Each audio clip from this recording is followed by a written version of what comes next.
mpaka unaona sasa kama haitafanyika hivi, ile option yenye niko nayo ni either niingie kwa drugs ama nitafute sugar mami ama sugar daddy ama nijinyonge nitoke kwa hii dunia. Sasa vipi watu wangu wa power, vipi watu wangu wa stamina? Kama kawaida mimi najulikana kama Kaka na tuko hapa na Kenya Online Media wote hapa, tuko na Kaka J TV, tuko na Kaka J Online, tuko na Guru 46, tuko na Kenya Muziki na Peter Ranking. Bila kumsahau mtoto wa kike mrembo ambaye yuko behind the scene, ambaye yupo hapa ndani tuweze kupiga story na mwanetu wa nguvu hapa, ili tuweze kujua ametuletea nini hapa leo ndani. Na zaidi ya yote ningependa Mwanza aweze kujitambulisha ili tuweze kwenda mbele kwa mpigo tena sana.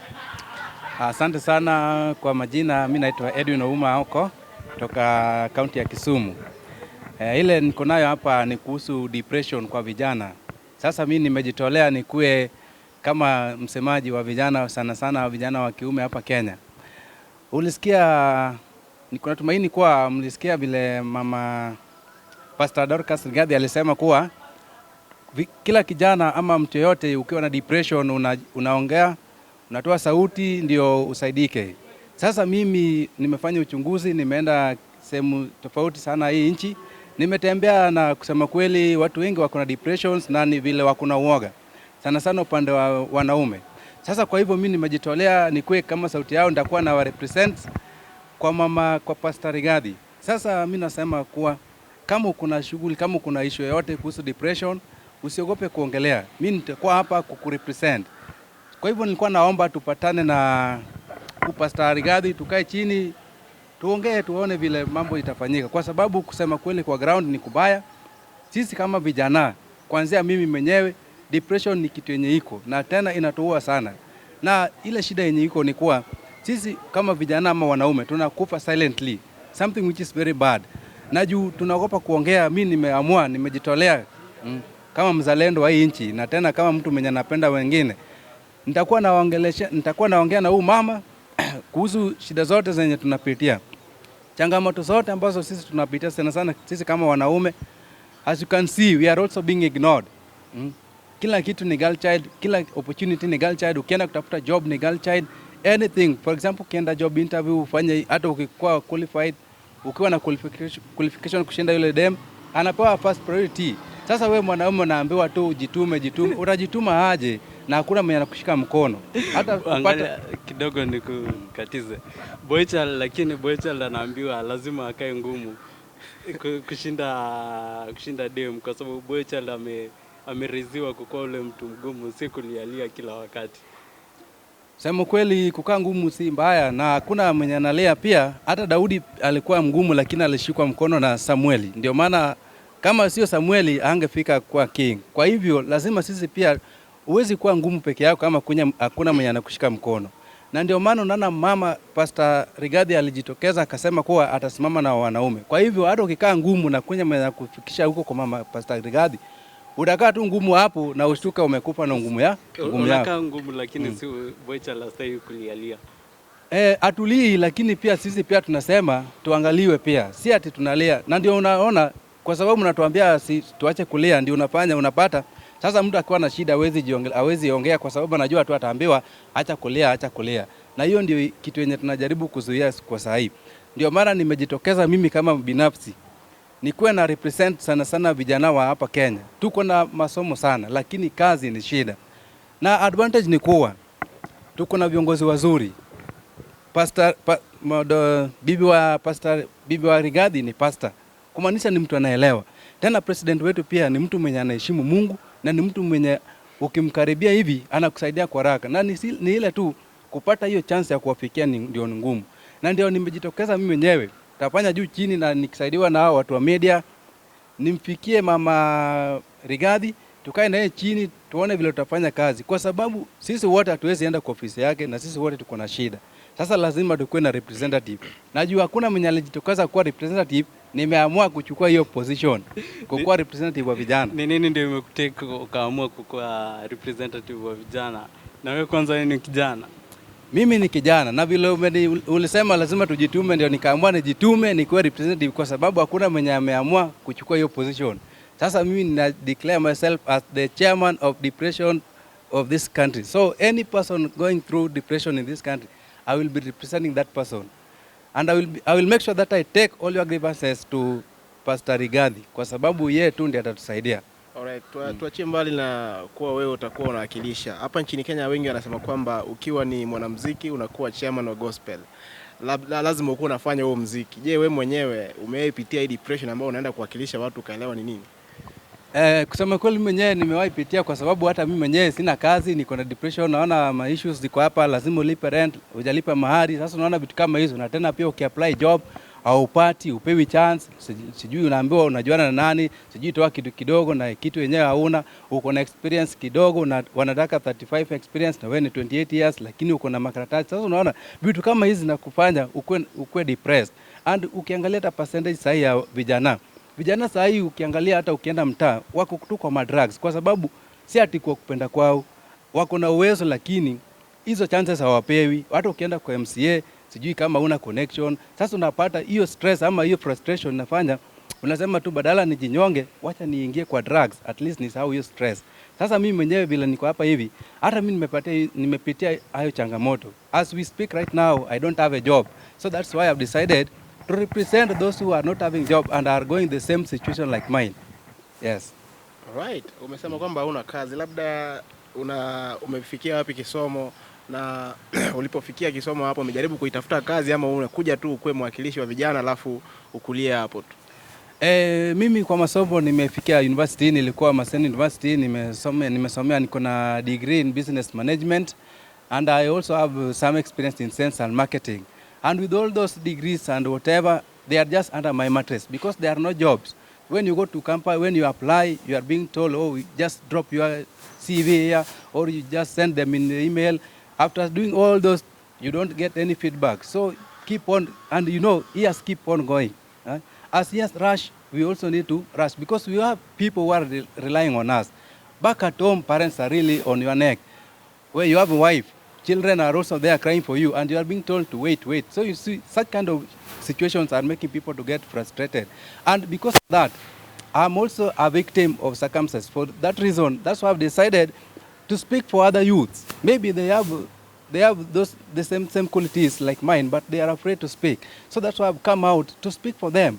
And from today henceforth, I'll be their representative. So what I want right now is how I can access Pastor Rigathi so we can see how we help our youth. Because most of the youth, they are really going waste. Youth are being wasted because no one is there for them. Especially I'm talking about male youth. We are the disadvantage. Okay. Yes. Labda kuna swali kutoka pale. Kuna swali. Asante kaka, your efforts kutaka kufikia youth. But saa nyingine wanasemanga kwamba ufikie the grassroots. Hivi kwamba maybe eneo bunge lenye umekam ama your ward umetry kufikia ama in the church umetry kufikia ile youth. Because I think Dorcas Rigathi, the first question itakuwa like uko na group already ama uko na watu kama 5, 6, 10 ambao Ni swali mzuri sana. Kwa saa hii nimejaribu kujadiliana na mapastors na unaangalia saa hii pia vile hali iko.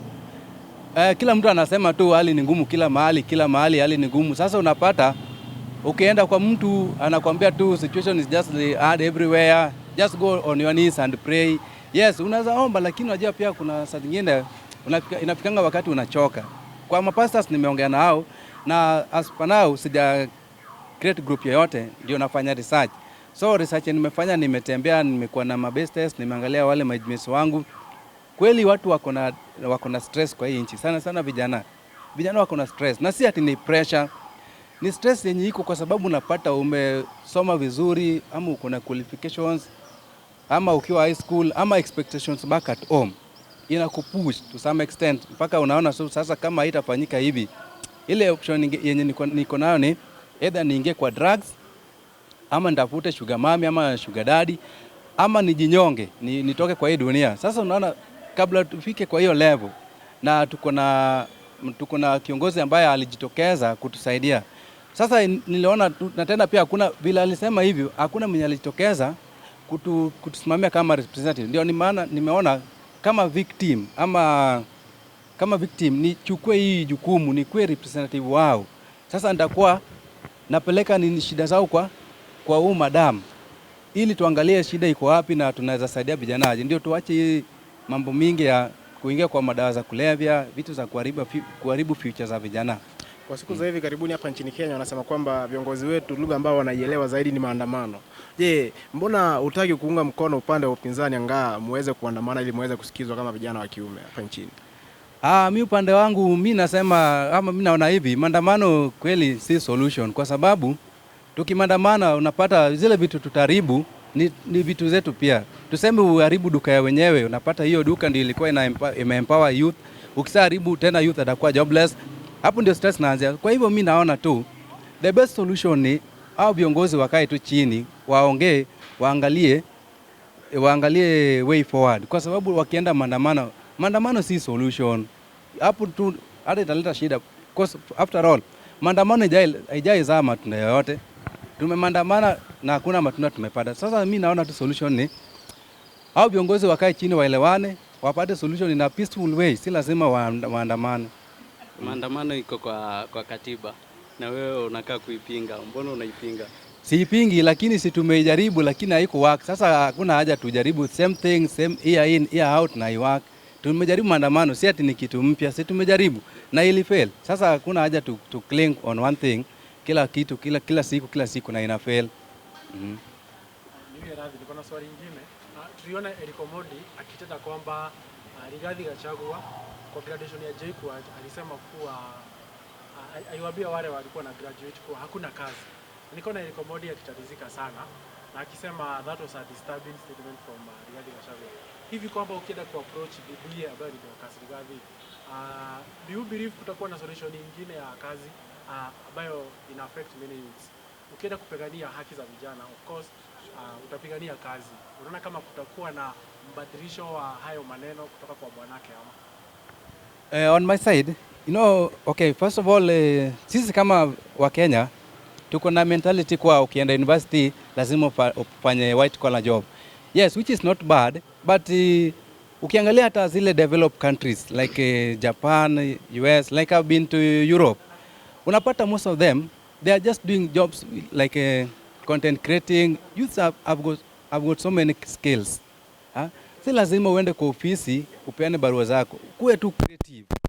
Now be creative is not about going to demonstrations ama upinge kila kitu. Unajua, for example, like this housing, I support it fully. Not that I want something from the government, but when housing come, it will create jobs, and it will create jobs in such a way that unapata kama wewe ni kijana, hapo ndio utapata chance yako ya kwenda kusupply. Hata kama unajua na kampuni ya tiles, uende ufanye deal hapo upate hiyo tenda, ama unajua na kampuni na supply maji, uende huko upate hiyo tenda na ukutuna degree yako. Sasa unajua kama amesema hakuna jobs, ukiangalia hiyo statement vizuri, alisema hata ukigraduate, yes, hatuna job, but we will be creating jobs for you. When we go to university, we are going there so that we can think outside the box.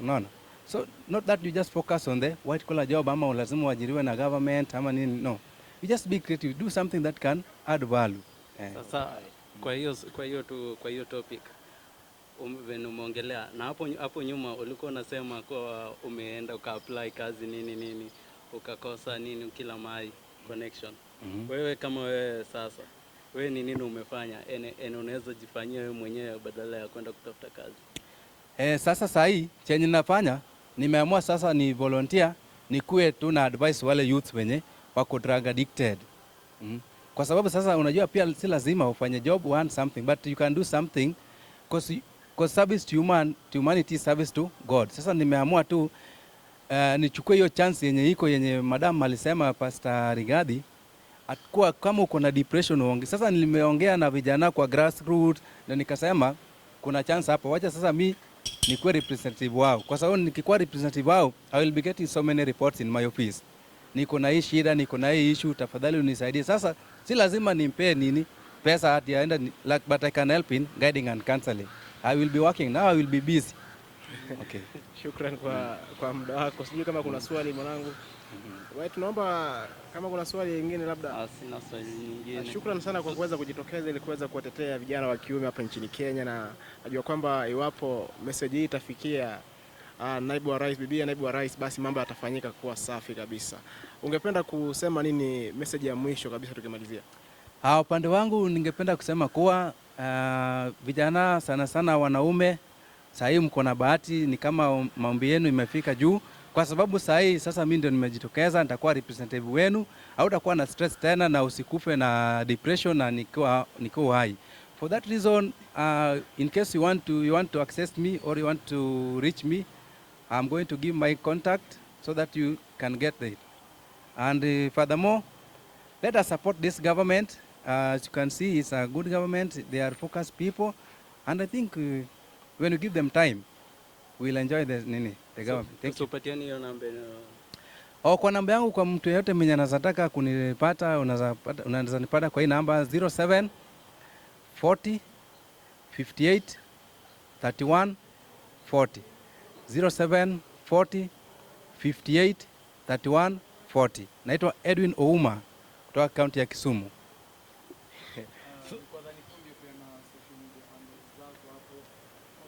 Kwa Facebook, Twitter nini?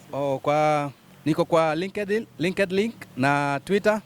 Kwa Twitter unaweza nipata kama adui ya umaskini. Then LinkedIn naitwa Edwin Ouma.